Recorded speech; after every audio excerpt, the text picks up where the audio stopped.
बिस्मिल्लाहिर्रहमानिर्रहीम। अस्सलामुअलैकुम। Welcome to my YouTube channel standard academy. आज के इस लेक्चर में हम डिस्कस करेंगे इक्विलिब्रियम कांस्टेंट क्या होता है, उसके यूनिट्स क्या हो सकते हैं और इससे related board point of view से किस तरह क्वेश्चन आ सकता है और उसको आप कैसे अटेम्प्ट कर सकते हैं ताकि आप मैक्सिमम मार्क्स हासिल कर सकें। तो चलिए स्टार्ट करते हैं। सबसे पहले इक्विलिब्रियम कांस्टेंट को डिफाइन कर लेते हैं। It is the ratio of product of molar concentration of products raise to the power of coefficient to the product of molar concentration of reactants raise to the power of their coefficient.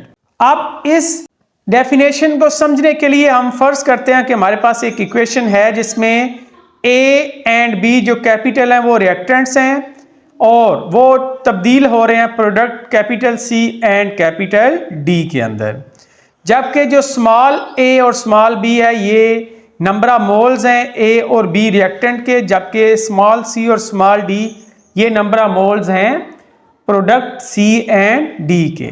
तो इनके लिए equilibrium constant लिख लेते हैं। तो वो कुछ यूं बनेगा कि प्रोडक्ट को हम न्यूमरेटर के अंदर लिखेंगे और उनके नंबर ऑफ मोल जो है वो उनकी पावर के अंदर लिख देंगे। यानी कैपिटल सी जो है उसको मोलर कंसंट्रेशन में हमने लिखा और उसकी जो कोएफिशिएंट है यानी नंबर ऑफ मोल्स हैं वो उसकी पावर के अंदर हमने लिख दिए। इसी तरह बाकी भी सब के हम लिख देंगे।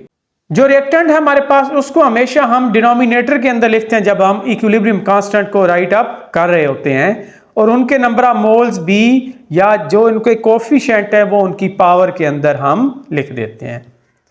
तो in short K C is equal to molar concentration of product raise to power of their coefficient to the molar concentration of reactant raise to the power of their coefficient. तो नेक्स्ट हमारे पास है how can we write units of equilibrium constant. Units लिखने के लिए हमारे पास दो cases हैं। पहला केस है जब equal number of moles of reactant and product होंगे तो उसमें हमारे पास कोई यूनिट नहीं होगा। चूंकि न्यूमरेटर और डिनोमिनेटर के अंदर सेम उसके यूनिट मोल पर डेसीमीटर क्यूब लिखेंगे तो वो दोनों एक दूसरे के साथ कैंसल आउट हो जाएंगे, लिहाजा इस केस में कोई यूनिट नहीं होगा इक्विलिब्रियम कांस्टेंट का। सेकंड केस है हमारे पास जब unequal number of moles of reactant and product होंगे तो डेफिनेटली इस केस में हमारे पास इक्विलिब्रियम कांस्टेंट का कोई ना कोई यूनिट होगा डिपेंडिंग अपॉन इक्वेशन। इसको बेहतर समझने के लिए हम एग्जांपल्स को सॉल्व कर लेते हैं। लेट अस सपोज हमारे पास हाइड्रोजन प्लस आयोडीन गैस आपस में रिएक्ट करके हाइड्रोजन आयोडाइड बना रहे हैं। तो इसके लिए जब इक्विलिब्रियम कांस्टेंट लिखेंगे तो कुछ यूं होगा, हाइड्रोजन आयोडाइड को हम न्यूमरेटर में लिखेंगे और उसके कोएफिशिएंट को उसकी पावर में, जबकि रिएक्टेंट्स को नीचे हम डिनोमिनेटर में लिखेंगे। तो अब इन दोनों की यूनिट्स हम पुट कर देते हैं। मोल पर डेसीमीटर क्यूब हाइड्रोजन आयोडाइड के यूनिट लिखा न्यूमरेटर के अंदर और उसकी पावर 2 है, जबकि डिनोमिनेटर के अंदर हाइड्रोजन की यूनिट मोल पर डेसीमीटर क्यूब और आयोडीन का यूनिट भी मोल पर डेसीमीटर क्यूब। तो इस तरह ये ऊपर पावर 2 है और नीचे अलग अलग पावर 1 और 1 है, तो ये एक दूसरे के साथ कैंसल आउट हो जाएंगे और इस तरह इस इक्वेशन के लिए इक्विलिब्रियम कांस्टेंट का कोई यूनिट नहीं होगा। Let us take another example. Nitrogen gas और हाइड्रोजन गैस आपस में रिएक्ट करके अमोनिया बना रहे हैं। तो इसके लिए इक्विलिब्रियम कांस्टेंट एक्सप्रेशन कुछ यूं होगा कि अमोनिया को हम न्यूमरेटर के अंदर लिखेंगे और उसके नंबर ऑफ मोल जो 2 है वो उसकी पावर में आ जाएंगे, जबकि जो रिएक्टेंट नाइट्रोजन और हाइड्रोजन है वो डिनोमिनेटर में लिखेंगे मोलर कंसंट्रेशन की फॉर्म में और उनके नंबर ऑफ मोल उनकी पावर में लिख देंगे। अब हम इनके यूनिट्स यहाँ पे पुट करते हैं। मोल पर डेसीमीटर क्यूब अमोनिया का यूनिट आएगा और उसकी पावर 2 होगी। इसी तरह नाइट्रोजन और हाइड्रोजन के मोल पर डेसीमीटर क्यूब हम यूनिट्स लिखे हैं। अब न्यूमरेटर से जो मोल पर डेसीमीटर क्यूब की पावर 2 है वो नीचे हाइड्रोजन की पावर 3 के साथ कैंसिल हो जाएगी और उसमें से एक पावर हमारे पास बच जाएगी। तो तो इस तरह डिनोमिनेटर के अंदर टोटल 2 पावर्स हमारे पास बचेंगी।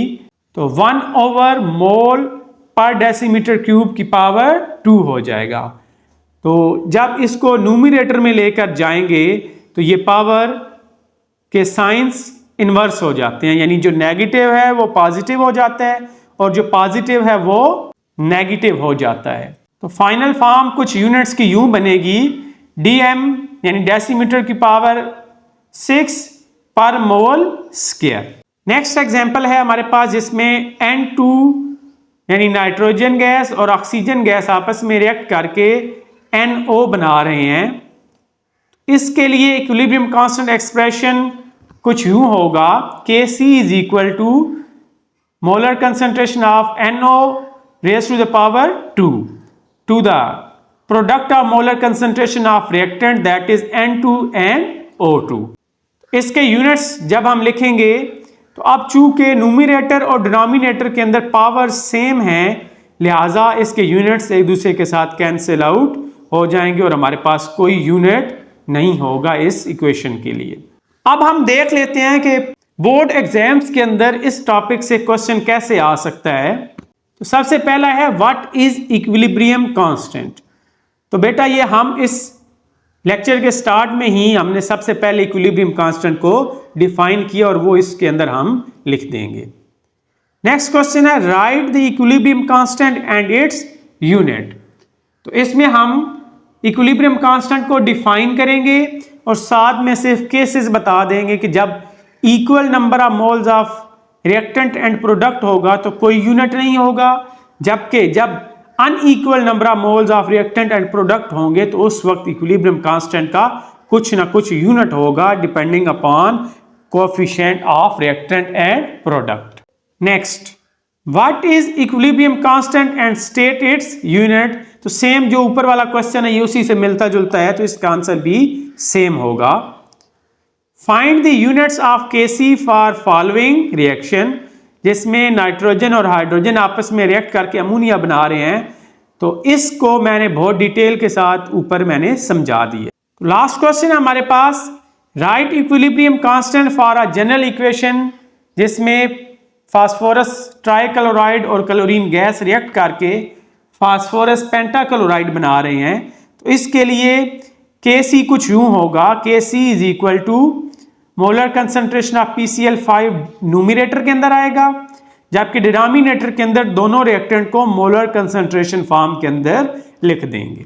इक्विलिब्रियम कांस्टेंट चूंकि लॉ ऑफ मास एक्शन से ड्राइव हुआ है, तो अगर आप लॉ ऑफ मास एक्शन को समझना चाहते हैं तो उसके लिए मेरे पिछले लेक्चर्स की वीडियोस आप देख सकते हैं। लॉ ऑफ मास एक्शन की वीडियोस के लिंक मैंने डिस्क्रिप्शन के अंदर दे दी हैं।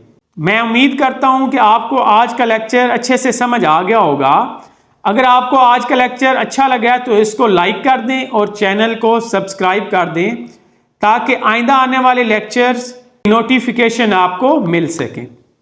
बहुत जल्द मिलते हैं एक नए लेक्चर के साथ, तब तक के लिए अल्लाह हाफिज़।